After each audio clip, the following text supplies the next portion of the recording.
Hi people, welcome back to our channel. మన ఛానల్ని ఎవరైనా కొత్తగా చూస్తున్న వాళ్ళైతే ఖచ్చితంగా మన ఛానల్ని సబ్స్క్రైబ్ చేసుకొని చూడండి. ఈరోజు టాపిక్లోకి వెళ్ళిపోదాం. ఇంకా శివశక్తి రావటం వసుధార పై బాల్కనీలో నుంచి చూసి పరిగెత్తుకుంటూ కిందకు వచ్చి అత్తగారికి చెప్పింది. ఊరి వీళ్ళ దుంపలు తెగ, ఇదేమన్నా అత్తగారిల్లేమే, ఇలా వచ్చి వెళ్తున్నారు అని అంది జానకమ్మ కంగారుగా. మరి నేను అత్తయ్యనే కదా అత్తయ్య అని అంది వసుధార కళ్ళు తిప్పుతూ. దీనికి ఏ టైంలో ఏం మాట్లాడాలో కూడా తెలిసి చావదు. ఇంతకీ మీ ఆయన ఇంట్లో ఉన్నాడా, వెళ్ళిపోయాడా అని అడిగింది జానకమ్మ. అబ్బా, మా ఆయన ఇంట్లో ఉండి ఉంటే నేను మీ దగ్గరికి ఎందుకు వస్తాను అత్తయ్య, మా రూమ్లోకి వెళ్ళి బీపీ టాబ్లెట్స్ వేసుకుంటాను గాని అని అంది వసుధార. అవును కదా, కంగారులో మర్చిపోయానే అని అంది జానకమ్మ అప్పుడే గుర్తొచ్చినట్లుగా. మీ మామయ్య గారు ఎక్కడ ఉన్నారో చూడు అని అంది జానకమ్మ. వరండాలో ఉన్నారు అత్తయ్య, సుబ్బారావు పెద్దనాన్నతో చెస్ ఆడుతున్నారు అని చెప్పింది వసుధార. రామయ్య తండ్రి, మొన్న ఎలాగోలా కాపాడి ఒడ్డున వేశావు, ఈరోజు కూడా నువ్వే కాపాడాలి తండ్రి అని దండం పెట్టుకుంది జానకమ్మ. ఆటలో మునిగిపోయి ఉన్న రామ్మోహన్ రావుకి శివశక్తి రావటం గమనించనే లేదు. ముందుసారి వచ్చినప్పుడు అరిచి గోల చేసిన కుక్కలు శివాని చూసి కిక్కురుమనకుండా ఉన్నాయి. చెప్పులు విడిచి లోపలికి వెళ్ళబోయింది శక్తి. కానీ శివ రాకపోవడంతో ఆగి వెనక్కి తిరిగి చూసింది. శివ సుబ్బారావు తాతయ్య పక్కనే ఉన్న చైర్లో కూర్చొని ఆయన కదపబోతున్న పావును ఆపి తనకి బదులు తను ఆడి చెక్ పెట్టాడు. శివ అలా ఎత్తుగడ వేసి తనకి చెక్ పెట్టగానే రామ్మోహన్ రావుకి ఒక్కసారిగా అక్క శకుంతల గుర్తుకు వచ్చింది. ఎంత బాగా ఆడేదో చదరంగం. తనతో ఆడి గెలవాలంటే కత్తి మీద సాములాగా ఉండేది. తనతో ఆడటం ఆపిన దగ్గర నుంచి తను ఓటమి చూడలేదు. మళ్ళీ ఇన్నాళ్లకు ఆటలో ఓటమి తనని శివ రూపంలో పలకరించింది అనుకున్నాడు మనసులో. ఓరిని అసాధ్యం కూలా, ఇన్నాళ్ళకి మా రామ్మోహన్ రావు మీద గెలిచే మగాడు వచ్చాడన్నమాట అని శివాని పొగిడి ఆకాశానికి ఎత్తేశాడు. ఇంతకీ ఎవరు హీరో నువ్వు? ఇంత బాగా చదరంగం ఆడటం ఎక్కడ నేర్చుకున్నావు అని అడిగాడు సుబ్బారావు. మా నాని దగ్గర తాతయ్య. తను చదరంగం చాలా బాగా ఆడుతుంది అని చెప్పాడు శివ. అవునా, ఇంతకీ మీ నాని పేరేంటి అని అడిగాడు సుబ్బారావు. ఆ మాట వినగానే శివశక్తి గుండె గుబేలుమంది. శివ నోరు తెరిచి పేరు చెప్పబోతూ ఉండగా, ఒరేయ్ శివ, మీరు వచ్చి ఎంతసేపు అయ్యింది? నేను మీకోసం ఎదురు చూస్తూ ఉంటే మీరిక్కడ కూర్చొని ఆటలు ఆడుతున్నారా? లోపలికి రండి అంటూ చెయ్యి పట్టుకొని లాక్కెళ్ళింది వసుధార. లోపలికి వెళ్ళగానే ఉఫ్, బతికామురా దేవుడా అని గాలి పీల్చుకున్నారు. అత్త, నువ్వు సూపర్, ఒక్క రోజులోనే భలే ఎదిగిపోయావుగా, ఎక్కడికో వెళ్ళిపోయావుగా అని అన్నాడు శివ వసుధార బుగ్గలు లాగుతూ. నిజమా అల్లుడు అని అంది వసుధార పొంగిపోతూ. నిజం పిన్ని అని అంది శక్తి శివ మాటలని బలపరుస్తూ. అయ్యో, మీరలా పొగుడుతుంటే నాకు సిగ్గేస్తుంది అని అంది వసుధార మెలికలు తిరుగుతూ. ఓసి నీ సిగ్గు సంతకెళ్ళా, తర్వాత తీరిగ్గా సిగ్గుపడుతూ కానీ మీ మామయ్య ఏం చేస్తున్నారో చూడు. ఈ పాటికే ఓటమి భరించలేక ఆ సుబ్బారావు అన్నయ్య మీద గెంతులేస్తే మండిపడిపోతూ ఉండి ఉంటాడు అని అంది జానకమ్మ. అవునత్తయ్య, పెద్నాన్నని ఎలాగోలా ఇంటికి పంపించేయాలి అని అంది వసుధార. బయటకు వెళ్ళేసరికి నిజంగానే వాళ్ళిద్దరూ చిన్నపిల్లల్లాగా చిన్ననాటి విషయాల దగ్గర నుంచి ఒకరి తప్పుల్ని ఒకరు గుర్తు చేసుకుంటూ దెప్పి పొడుచుకుంటూ ఉన్నారు. అవన్నీ వింటున్న శివశక్తి షాక్ అయి ఒకరిని ఒకరు చూసుకొని, వామ్మో, ఇదేంటి, ఒక్క ఆట ఓడిపోయినందుకు ఇలా కొట్టుకుంటున్నారా? ఇదేనా జన్మజన్మల స్నేహబంధం అని అన్నాడు శివ శక్తి వైపు చూసి. శక్తి శివ తల మీద ఒకటి వేసి, అసలు నిన్ను మధ్యలో ఎవడు దూరమన్నాడు? ఇదంతా నీ వల్లే. నువ్వు విడిపోయిన వాళ్ళని కలపడానికి వచ్చావా, లేదా కలిసి ఉన్న వాళ్ళని విడగొట్టడానికి వచ్చావా అని అడిగింది కోపంగా. శివ తల రుద్దుకుంటూ, ఏంటే, సందు దొరికింది కదా అని నన్నే కొడుతున్నావు? ఒళ్ళు ఎలా ఉంది ఏంటి అని అన్నాడు. శక్తి నాలుక ఖర్చుకొని, లేకపోతే ఏంటి శివ, వాళ్ళిద్దరు చూడు ఎలా కొట్టుకుంటున్నారు అని అంది. అయితే నన్ను కొడతావా? నీ పని ఇంటికి వెళ్ళిన తర్వాత చెప్తాను అని అన్నాడు శివ. సరేలే చెబుదువు గాని ముందు వాళ్ళని ఆపు అని అంది శక్తి. హే హే హే తిట్టుకోనివ్వవే, మనకి కూడా బోల్డెడన్ని సీక్రెట్స్ తెలుస్తున్నాయిగా అని అన్నాడు శివ నవ్వుతూ. ఆ మాట వినగానే శక్తి ఒక్కసారిగా నవ్వి, అరే ఇది మరీ శాడిజం రా బాబు, ఇలా బాల్యమిత్రులను విడగొట్టిన పాపం మనకెందుకు అని అంది. అరే ఇంత చిన్న విషయానికే విడిపోతే అదేం ఫ్రెండ్షిప్, 2 రోజులు పోతే వాళ్ళే పలుక్కుంటారు అని అన్నాడు శివ. అమ్మ పుట్టిల్లు మేనమామ కెరుక అని నువ్వు ఏపాటి ఆటగాడివో నాకు తెలియదేంట్రా, ఆ పిల్లోడు ఆడబట్టి గెలిచి నా ముందే కుప్పిగెంతులు వేస్తావా అని అన్నాడు రామ్మోహన్ రావు. అదంతా కాదులేవోయ్, నేను గెలిచానని నీకు కుళ్ళు, ఇలాంటి కుళ్ళు మొహాలతో ఆడటం నా బుద్ధి తక్కువ అంటూ లేచి వెళ్ళిపోయాడు సుబ్బారావు.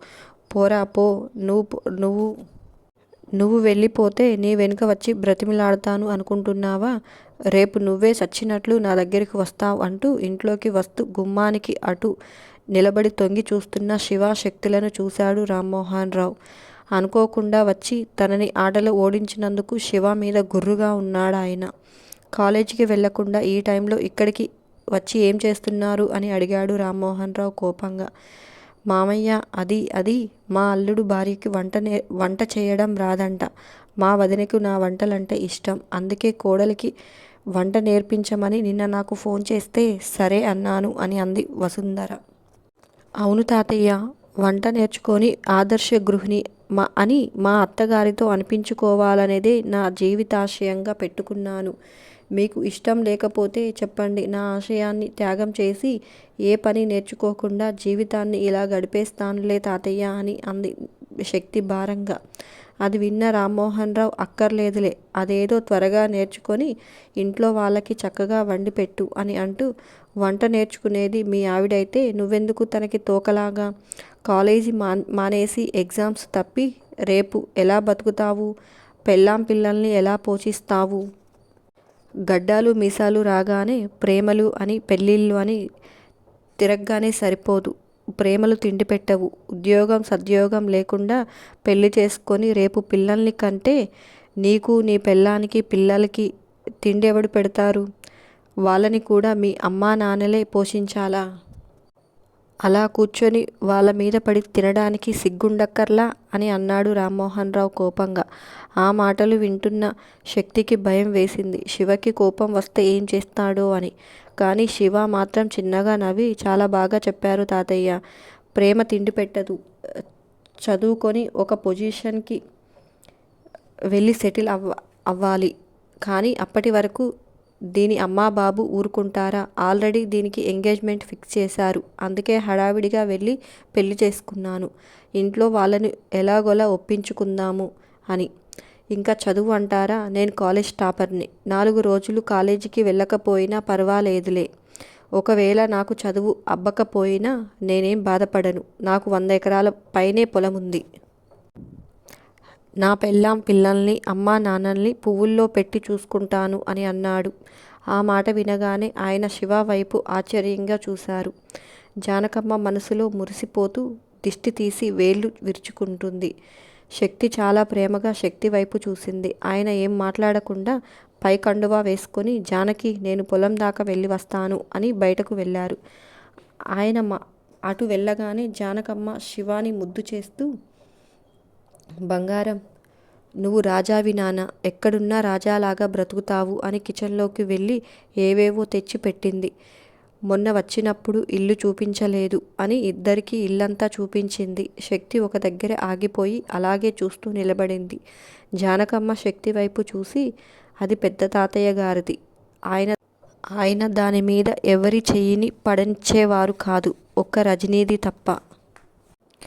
రజనీ వెళ్ళిపోయిన దగ్గర నుంచి బావగారు దానిని ముట్టుకోలేదు అని చెప్పింది బాధగా. సారీ నానమ్మ అని అంది శక్తి బాధగా.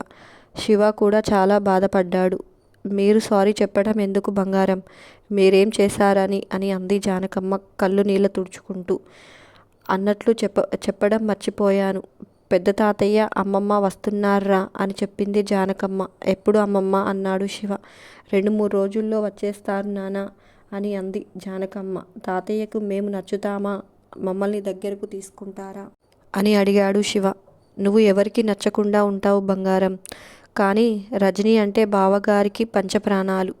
తను అలా అర్ధాంతరంగా చనిపోవడంతో బావగారు దానికి కారణం మీ నానే అని కూతురు మీద ప్రేమని మీ మీద కోపంగా మార్చుకున్నారు నాన్న. ఆయన మనసులో కోపం అనే కొండ కరిగితే కానీ ప్రేమలు బంధాలు బయటకు రావు అని చెప్పింది జానకమ్మ. అమ్మమ్మ ఎంత కష్టమైనా భరిస్తాము. తాతయ్య చీ అని చీదరించుకున్నా సరే వదిలిపెట్టము అని అన్నాడు శివ. అమ్మమ్మకి మీరంటే ఏ కోపం లేదు నాన్న. తను కూడా మన పార్టీయే అని చెప్పింది జానకమ్మ. అవునా అని సంతోషంగా ఫీల్ అయ్యారు శివ, శక్తి.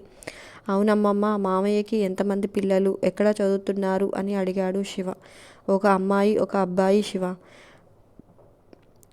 బబ్లీ, పింకీ పక్కనే సిటీలో చదువుకుంటున్నారు నాన్న. స్కూల్ బస్ వస్తుంది అని చెప్పింది జానకమ్మ. సుహానాకి బాగాలేదని తెలియగానే రేవతి బయలుదేరి వస్తానని చెప్పింది. ఇప్పుడు నువ్వు వచ్చినంత మాత్రాన చేసేదేముంది? మేం జాగ్రత్తగా చూసుకుంటాంలే. నువ్వు మళ్ళీ పడి రావటం ఎందుకు అని అంది శకుంతల. అమ్మా, మీ మీద నమ్మకంతోనే నా కూతుర్ని అక్కడ వదిలిపెట్టాను. తనని జాగ్రత్తగా చూసుకునే బాధ్యత నీదే. నీ కోడళ్ళ మీద వదిలిపెట్టకు. వాళ్ళు సరిగా చూసుకోరు అని చెప్పింది రేవతి. రేవతి, నువ్వు కంగారు పడకు. ఇక్కడ సుహానాకి వచ్చిన లోటేమీ లేదు అని చెప్పి ఫోన్ పెట్టేసింది శకుంతల. కూతురికి బాగోలేనందుకు ఆ కోపం కూడా రాధ మీదే చూపించింది. అయినా రాధ ముందుకులాగా బాధపడకు అత్తా, సుహానా త్వరగా కోలుకుంటుంది అని చెప్పి రేవతికి ధైర్యం చెప్పింది. రాధాలో ఈ మార్పు రేవతికి ఆశ్చర్యంగానూ ఉంది. ఏమైంది దీనికి, కొత్తగా మాట్లాడుతుంది అని అనుకుంటుంది మనసులో. హర్షవర్ధన్ ఇంటికి వచ్చే సమయానికి జానకమ్మ, వసుధార, శివ, శక్తులకు ఆల్బం చూపించి ఎవరి పిల్లలో అందరినీ చూపిస్తున్నారు. వీళ్ళని చూసిన హర్షవర్ధన్, వీళ్ళు మళ్ళీ వచ్చారేంటి అని అడిగాడు వసుధారని. అదేంటండి, మేనత్త ఇంటికి రావటానికి కూడా ఏదైనా కారణం ఉండాలా?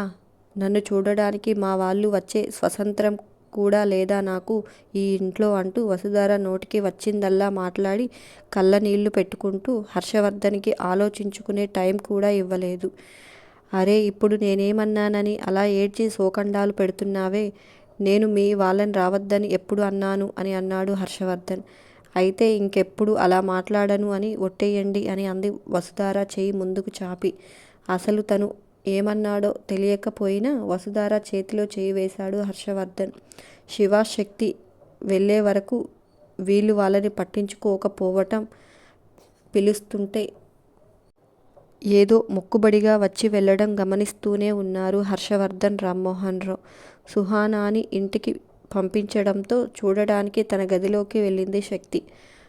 అచ్చొచ్చో, తలతలమంటూ గ్లామర్ గర్ల్లా ఉండేదానివి. ఇప్పుడు చూడు, గాలి తీసేసిన బెలూన్ లాగా ఎలా అయిపోయావో.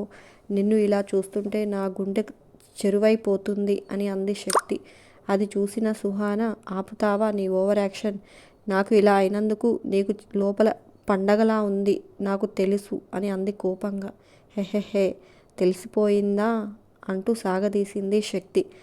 అసలు నాకు ఇలా అవడానికి నువ్వే ఏదో చేశావని నా అనుమానం. నన్ను బెడ్ మీద పడేసి కాలేజ్ ఎగ్గొట్టి నువ్వు బావ ఏదో కిచిడీ చేస్తున్నారని నా అనుమానం. అదే గనుక నిజమవ్వాలి, నిన్ను అమ్మమ్మ దగ్గర ఇరికించకపోతే నా పేరు సుహానానే కాదు అని అంది. అయ్య బాబోయ్, భయమేస్తుంది అని అంది శక్తి భయపడుతున్నట్లు నటిస్తూ. అవునే, కిచిడీనే వండుతున్నా నీకు తినిపించడానికి. ఏదో పీకుతాను అంటున్నావుగా, నీకు చేతనేంది చేసుకోపోవే అని అంది శక్తి. నిన్ను అని శక్తి మీదకి రాబోయి నీరసం వచ్చి ఓపిక లేక బెడ్ మీద కూర్చుంది సుహానా. అది నీ రేంజ్, మూసుకొని పడుకోవే అని అంది శక్తి అక్కడి నుంచి వెళ్ళిపోతూ. ఖచ్చితంగా ఇదేదో చేస్తుంది, అదేదో త్వరగా కనిపెట్టాలి, దీని పని పట్టాలి అనుకుంటుంది సుహానా మనసులో. ఎందుకే దాన్ని రెచ్చగొట్టి వస్తున్నావు అని అన్నాడు శివ. రెచ్చిపోతే ఏం చేస్తుందంట, సోది మొహంది. ఇంత జరిగినా దానికి బుద్ధి రాలేదు అని అంది చిరాగ్గా. అబ్బో, దాని క్యూరియాసిటీ దానిదే. మనమేదో చేస్తున్నామని దానికి అనుమానం వచ్చింది. అది మాత్రం ఏం చేస్తుంది అన్నాడు శివ. శక్తి శివ వైపు తిరిగి, ఏంటి తమరికి అదంటే ప్రేమ పొంగి పొర్లుతుంది అని అడిగింది కోపంగా. హా, ఎంతైనా అది నా మరదలు కదా అన్నాడు శివ శక్తిని కవ్విస్తూ. ఓహో, అవునా, అయితే పోయి దాని దగ్గరే ఉండు, నా దగ్గరకు వచ్చావంటే చంపేస్తాను అని శివాని ఒక తోపు తోసింది శక్తి. ఓసిని రాక్షసి, నన్నే తోస్తావంటే అంటూ శక్తిని మీదికి లాక్కొని, నిజంగా పోయాననుకో అప్పుడు ఏడుస్తావు అన్నాడు శివ నవ్వుతూ. అంటే నేనెప్పుడు పొమ్మంటానా, వెళ్ళి అక్కడ వాల్దామా అని కాచుకొని కూర్చున్నావన్నమాట అని అంది శక్తి కోపంగా. నీకేమైనా పిచ్చావే, తికతికగా మాట్లాడుతున్నావు, కొంపతీసి మళ్ళీ మందేమైనా కొట్టావా అని అడిగాడు శివ కోపంగా. అదిగో నన్ను విసుక్కుంటున్నావు అని కళ్ళు నలుముకుంటుంది శక్తి. లేదులే రాక్షసి, నిన్నెందుకు విసుక్కుంటాను అంటూ శక్తిని కౌగిలించుకొని ముద్దు చేశాడు శివ. శివ దగ్గరకు తీసుకోగానే నార్మల్ అయిపోయి, శివ పొద్దున నానమ్మ రజని అత్తయ్య గురించి చెప్పినప్పుడు కళ్ళ వెంట నీళ్లు ఎందుకు పెట్టుకున్నావు అని అడిగింది. నిన్ను అలా చూస్తే నాకు ఏడుపు వచ్చింది తెలుసా అని అంది శక్తి. ఎందుకో తెలీదే, ఆవిడ్ని అలా చూడగానే కళ్ళ వెంట నీళ్లు వచ్చేశాయి అంటూ శక్తి చుట్టూ చేతులు వేసి, ఎన్ని రోజులు ఆవిడ వీక్ మైండెడ్, అందుకే సూసైడ్ చేసుకుంది.